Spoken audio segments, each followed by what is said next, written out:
जिसकी मुख्य किरदार है पावनी, जो शहर के सबसे बड़े बिजनेसमैन राहुल सिंघानिया की इकलौती बेटी थी। बाय पापा, मैं कॉलेज जा रही हूँ। जस्ट 1 सेकेंड, मैं भी ऑफिस के लिए निकल रहा हूँ, तो मैं तुम्हें ड्रॉप कर दूंगा। थैंक्स पापा, but I am getting late. आप आराम से नाश्ता कीजिए, मैं निकल रही हूँ। अरे रुको ना बेटा, मैं आ तो रहा हूँ। पावनी के पापा राहुल ने अपने हाथ में सैंडविच लिया और वो पावनी के साथ जाकर कार में बैठ गए। ड्राइवर, पहले कॉलेज ले चलो, पावनी को ड्रॉप करके फिर ऑफिस चलना। हाँ पावनी, और बताओ कैसा चल रहा है कॉलेज में? फर्स्ट क्लास पापा। बेटा, मुझे समझ नहीं आता कि शहर के इतने बढ़िया बढ़िया कॉलेज छोड़कर तुमने उस टीचर कॉलेज को क्यों चुना? पापा, भले ही मेरा कॉलेज सरकारी है, लेकिन वहाँ के टीचर्स सबसे बेस्ट हैं। आपके सो कॉल्ड बढ़िया कॉलेजेस में फैसिलिटीज तो बहुत हैं, पर वहाँ की टीचर्स, उन्हें सिर्फ अपनी सैलरी से मतलब होता है, स्टूडेंट से नहीं। अब श्याम भैया, बस यहीं रोक दो। यहाँ क्यों? कॉलेज तो अभी आगे है ना? नहीं पापा, मेरे फ्रेंड्स बाहर ही खड़े होंगे और मैं उनके सामने आपकी इस महंगी गाड़ी से नहीं उतरना चाहती। इतना कहकर पावनी गाड़ी से उतर गई और फिर सर, पावनी मैडम कितनी समझदार है ना? हाँ, आखिर बेटी किसकी है? वो नहीं चाहती कि किसी को मालूम चले कि वो कितने अमीर बाप की बेटी है। ठीक तो है, सब उसके बारे में जान जाएंगे तो ये गरीब फटीचर लोग भीख मांग मांग कर उसे परेशान कर देंगे। ड्राइवर श्याम राहुल की बात सुनकर बस मुस्कुरा दिया। वो पावनी को उसके बचपन से जानता था। वो समझता था कि पावनी असल में अपने दोस्तों के सामने अपने पापा के पैसों का दिखावा नहीं करना चाहती। असल में लोगों को लेकर पावनी और उसके पिता की सोच में काफी अंतर था। उधर कॉलेज में। हाँ जी मैडम, कहाँ रह गई थी? सॉरी, वो तुम्हें तो पता है ना, इस शहर में बसों में कितनी भीड़ रहती है। चिंता मत करो, शादी के बाद मैं तुम्हें हर जगह अपनी बाइक पर ले चलूंगा, फिर तुम्हें बसों के धक्के नहीं खाने पड़ेंगे। अच्छा जी, और ये बाइक कहाँ से आएगी? मेरे घर से नहीं मिलने वाला कोई दहेज वहेज, अभी से बता रही हूँ, समझे? मुझे कुछ चाहिए भी नहीं सिवाय तुम्हारे। मैंने पूरी प्लानिंग कर रखी है। गांव में अपना एक छोटा सा खेत है, खेती का काम अब पापा के बस का रहा नहीं, तो उसी जमीन को बेचकर एक बाइक लूंगा और एक छोटी सी दुकान खरीद लूंगा। कहाँ? इसी शहर में क्या? ओ मैडम, ओ इतना रईस नहीं हूं मैं। खुद को पूरा बेच भी दूंगा ना, तब भी यहाँ दुकान नहीं खरीद पाऊंगा। केशव की बात पर पावनी जोर जोर से हंसने लगी। केशव और पावनी कॉलेज में एक साथ पढ़ते थे। दोनों की पहले दोस्ती हुई, फिर दोनों एक दूसरे को पसंद करने लगे। पर पावनी ने केशव को कभी नहीं बताया कि वो कितनी अमीर है, जबकि केशव ने पावनी को अपने बारे में सब कुछ बता दिया था। केशव गांव से शहर आया पढ़ने के लिए और वो एक छोटे किसान का बेटा था। ऐसे ही वक्त बीता और कॉलेज की पढ़ाई खत्म होने को आ गई। फिर एक दिन, पावनी, मुझे तुम्हारे घर वालों से मिलना है। पर उनसे क्यों मिलना है तुम्हें? अरे उनसे मिलवाओगी नहीं तो तुम्हारा हाथ किससे मांगूंगा भाई? अच्छा, और वो एक बेरोजगार के हाथ में मेरा हाथ दे देंगे? ओ मिस्टर, पहले कुछ काम धंधा शुरू करो, फिर आना मेरा हाथ मांगने। ठीक है, तो फिर डन रहा। मैं अगले महीने तक अपना वो खेत बेचकर गांव में एक दुकान खोलता हूँ और एक नई बाइक भी खरीद लूंगा, और फिर उसी बाइक पर आऊंगा तुम्हारा हाथ मांगने। सही है? तुम्हारे घर वालों पर भी तो इम्प्रेशन जमना चाहिए कि लड़का पैसे वाला है भाई। केशव की बात सुनकर पावनी मुस्कुरा दी। कुछ दिन और बीत गए। एक दिन पावनी ने हिम्मत करके अपने पापा राहुल सिंघानिया को केशव के बारे में बता ही दिया। केशव की आर्थिक स्थिति के बारे में जानकर राहुल का पारा 7वें आसमान पर चढ़ गया। क्या कहा तुमने? किसान का बेटा? और वो खुद क्या करता है? पापा, वो गांव में उसकी दुकान है। गांव में? बेटी, आर यू गॉन मैड? कैसे रहोगी तुम उस फटीचर के साथ? राहुल सिंघानिया की बेटी एक गांव में गोबर और कीचड़ के बीच रहेगी क्या? पापा प्लीज, आप समझने की कोशिश कीजिए। आई लव हिम और मैं उसके बिना। शट अप पावनी। अरे अपना नहीं तो कम से कम मेरे स्टेटस के बारे में तो सोचो। आई एम सॉरी पापा, पर मैंने स्टेटस देखकर नहीं बल्कि एक अच्छा इंसान देखकर उसे पसंद किया है। ओह, तो इसका मतलब तुम फैसला कर चुकी हो। ठीक है, मैं सब समझ गया। तुमने इंसान देखकर प्यार किया और उसने तुम्हारा पैसा देखकर। मैं उसे एक फूटी कौड़ी नहीं देने वाला। ये बात कान खोलकर सुन लो तुम। पापा, उसे तो पता ही नहीं है कि आप मेरे पापा हो, और ना ही उसे आपसे कोई दहेज चाहिए। दहेज तो बहुत दूर की बात है। मैं तो उस फटीचर की शक्ल भी नहीं देखना चाहता। ये बात कहकर राहुल सिंघानिया वहां से चले गए और पावनी को समझ आ गया कि केशव से उसकी शादी उसके पिता की मर्जी से तो कभी नहीं हो सकती। अब पावनी के पास और कोई चारा नहीं था। उसने अपना थोड़ा बहुत सामान लिया और सीधे केशव के पास चली गई। केशव अपनी नई बाइक लेकर आया था। इसके बाद पावनी ने हिम्मत करके केशव को सब कुछ बता दिया। केशव फौरन पावनी को अपने साथ एक मंदिर लेकर गया और वहां दोनों ने शादी कर ली। शादी भले ही बहुत सादगी से हुई थी, लेकिन इस शादी से पावनी और केशव दोनों बहुत खुश थे। फिर एक दिन क्या हुआ, इतना परेशान क्यों हो? पावनी, मैं कुछ बड़ा करना चाहता था। इतनी पढ़ाई लिखाई का क्या फायदा? यहाँ गांव में रहकर मैं अपना टैलेंट वेस्ट कर रहा हूँ। ऐसा क्यों सोच रहे हो? अगर हम शहर चले गए तो पापा जी का ख्याल कौन रखेगा? पावनी की समझदारी भरी बातें सुनकर केशव को बहुत अच्छा लगा।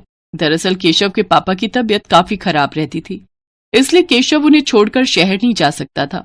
फिर एक दिन जब केशव और पावनी बाइक से कहीं जा रहे थे, तब रास्ते में ही केशव की बाइक खराब हो गई और फिर शिट, ये क्या हो गया यार? अब तो फंस गए।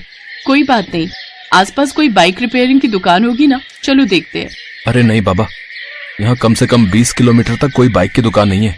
केशव की बात सुनकर पावनी दुखी भी थी और हैरान भी।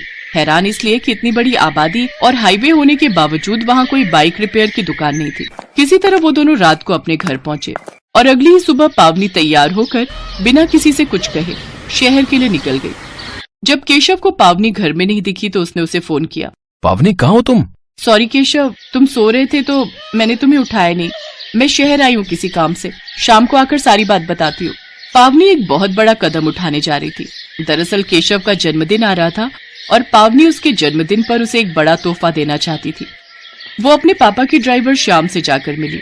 अंकल नमस्ते, कैसे हो आप? अरे पावनी मैडम, मैं ठीक हूँ, आप कैसे हो? श्याम कई सालों से राहुल का ड्राइवर था और गाड़ी और रिपेयरिंग के बारे में उसे अच्छी खासी जानकारी थी। पावनी उसकी बहुत इज्जत करती थी और श्याम भी पावनी को बहुत मानता था। वो पावनी की मदद करने के लिए फौरन तैयार हो गया। श्याम से मिलने के बाद पावनी सीधे बैंक गई और वहां एक फाइल दिखाकर उसने लोन पास करा लिया। वो फाइल बिजनेस लोन के लिए थी और बैंक को पावनी का आइडिया पसंद आया था। शाम को जब पावनी घर लौटी तो वो एक छोटे से ट्रक में सवार थी। पावनी, अब ये सब क्या है? और ये ट्रक? हाँ, मैं इस ट्रक में हमारी खुशियाँ और तुम्हारा बर्थडे गिफ्ट लेकर आई हूँ। जैसे ही ट्रक वाले ने ट्रक का गेट खोला तो दिखाई दिया कि पूरा ट्रक छोटी बड़ी कई सारी पेटियों से भरा पड़ा था, जिनमें बाइक रिपेयरिंग के लिए जरूरी हर सामान मौजूद था। केशव को कुछ समझ नहीं आ रहा था। तभी पावनी ने आगे बढ़कर केशव को गले से लगाया और चहकते हुए कहा, हैप्पी बर्थडे मिस्टर। पावनी ने न सिर्फ पूरे गांव की एक बड़ी परेशानी का हल ढूंढ निकाला था, बल्कि केशव को उसके गांव में रहकर ही अच्छी कमाई करने का एक बढ़िया मौका भी दे दिया था। ठीक एक हफ्ते बाद केशव के ऑटो सर्विस सेंटर का उद्घाटन बड़ी धूमधाम से हुआ। सब लोग पावनी और केशव के लिए तालियां बजा रहे थे और केशव आंखों में आंसू लिए बस पावनी को देखे जा रहा था। उसे एहसास हो गया था कि पावनी के रूप में उसने बिल्कुल सही जीवन साथी को चुना है, जो उसके स्वाभिमान की भी कीमत समझती है और हर मुश्किल में उसके साथ खड़े रहने की हिम्मत भी रखती है। अभिषेक और नीलम बाजार से घर लौट रहे थे, तभी एक बड़ी सी महंगी गाड़ी उनके सामने से गुजरती है। नीलम, ये तो तुम्हारी कॉलेज की सहेली प्रीति है ना? हाँ वही है। ये तो 20 लाख की गाड़ी में घूम रही है। इसका पति तो एक छोटी सी प्राइवेट नौकरी करता था ना, फिर इसकी ऐसी कौन सी लॉटरी लग गई? नौकरी करने वालों के यहाँ थोड़ी ना 20 लाख की गाड़ियाँ होती हैं, वो तो बिजनेस करने वालों के यहाँ होती हैं। उसने नौकरी छोड़ दी, जिसके बाद खुद की छोटी सी कपड़ों की दुकान खोली थी और आज वही बहुत बड़ा शोरूम बन गया। लेकिन ये सब सोचना तो हमारे लिए बेकार है, हमें तो सारी जिंदगी इस बाइक से ही काम चलाना पड़ेगा। ऐसा क्यों बोलती हो नीलम? भगवान ने चाहा तो एक दिन हमारे पास भी अपनी कार होगी। हाँ, लेकिन अगर नैनो या ऑल्टो के बारे में तो सोचना भी मत। कार तो मुझे बड़ी सी महंगी वाली चाहिए होगी, जिसे मैं अपनी सहेलियों के सामने दिखा सकूं। अब इंसान की जितनी जेब होगी वो उतना ही पैर पसारेगा ना। गाड़ी छोटी हो या बड़ी क्या फर्क पड़ता है? देखो, ये बिजनेस तो मेरी समझ में नहीं आता। इसीलिए तो कहती हूँ तुम भी ये नौकरी छोड़कर ना खुद का बिजनेस शुरू करो। अरे लाइफ में रिस्क नहीं लोगे, बड़े सपने नहीं देखेंगे तो आगे कैसे बढ़ेंगे? देखो, ये बिजनेस तो मेरी समझ में नहीं आता। नौकरी में कम से कम एक फिक्स अमाउंट तो आती है, बिजनेस चला तो ठीक, नहीं तो ठन ठन गोपाल। ये पहली बार नहीं था। अक्सर नीलम अभिषेक को नौकरी छोड़कर बिजनेस करने की सलाह देती। ऐसे ही कुछ दिन बीत जाते हैं। एक रोज, आपको पता है हमारी प्रॉपर्टी का रेट रातों रात बढ़ने वाला है। वो कैसे?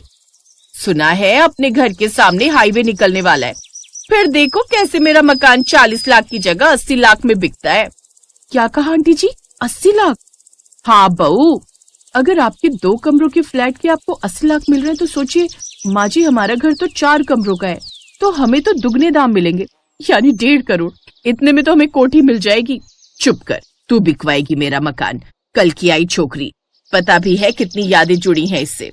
वैसे नीलम बिल्कुल ठीक कह रही है माँ जी, अगर आपको अपनी 50 लाख की प्रॉपर्टी के 3 गुना दाम मिल रहे हैं तो क्या बुरा है। हाँ, कुछ का हम घर और कुछ की दुकान खोल लेंगे और वो दुकान चल गई तो अच्छे खासे पैसे कमाएंगे। हाँ, अपना बिजनेस हुआ तो हम बड़ी सी कोठी ले लेंगे और हमारे बच्चे भी बड़े से स्कूल में पढ़ेंगे। अरे चुप करो, दुल्हन बनकर आई थी मैं इस घर में, ऐसे ही नहीं बेचने दूंगी अपने मकान को।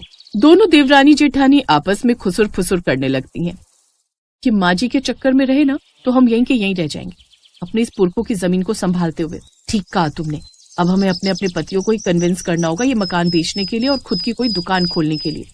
अब वो दोनों अपने अपने पतियों के कान भरना शुरू कर देती हैं। ऐसे कुछ समय बीता और लगभग 3 महीने के अंदर उस मोहल्ले के कई लोगों ने अपने मकान बेच दिए। अरे मैं तो कहता हूँ अभिषेक भाई साहब, आप भी अपना मकान बेच दो, अब मुझे ही ले लो। मैंने अपना मकान बेच दिया और उसके बदले में हैवी सिटी अपार्टमेंट में अपना 3 BHK फ्लैट ले लिया। बच्चों के लिए swimming pool, park, club, gym सब है वहाँ पर और 24 घंटे गार्ड सोसाइटी में। बताओ, सोसाइटी जितनी फैसिलिटी कहीं और मिलेगी हमें? अरे तुम अपने परिवार जैसे ही हो, इसीलिए समझा रहा हूँ। उसके जाने के बाद अभिषेक भी अपने बड़े भाई से कहता है, भैया आप ही बताओ, क्यों कोई बिल्डर हमारी 50 लाख की प्रॉपर्टी का 1.5 करोड़ में देगा? कोई तो बात है। मैं तो कहता हूँ हम भी अपनी ये प्रॉपर्टी बेच देते हैं और नौकरी छोड़कर कोई ऐसा काम शुरू करते हैं जिसमें अच्छा खासा मुनाफा हो। आप ही बताओ, अब ये बिल्डर हमसे इतनी महंगी प्रॉपर्टी क्यों खरीद रहे हैं? तू ही बता दे। अब मैं तो इतना समझदार हूं नहीं, क्योंकि वो यहाँ पर बड़े बड़े शोरूम, मॉल और रेस्टोरेंट खोलेंगे और अगर हम भी अपनी जमीन पर खुद का ही कोई काम शुरू करें तो अच्छा खासा मुनाफा कमा सकेंगे ना। तो कहना क्या चाहता है?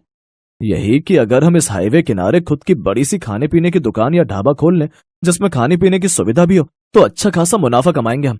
सोचो, बड़े बड़े ट्रक, महंगी गाड़ियां, बसें सब अपने ढाबे पर आकर रुकेंगे तो हम दिन के हजारों और महीने के लाखों कमाएंगे। जब हम खुद ही अपनी जमीन से अच्छा खासा मुनाफा कमा लेंगे तो औरों को हम अपनी जमीन का फायदा क्यों उठाने दें? तो भूल मत, नौकरी वाले हैं हम। अरे आप भी ना बस छोटा ही सोचोगे, ये नहीं कि वो छोटी सी नौकरी छोड़कर कुछ बड़ा करने की सोचो तो अच्छे खासे पैसे कमाएंगे।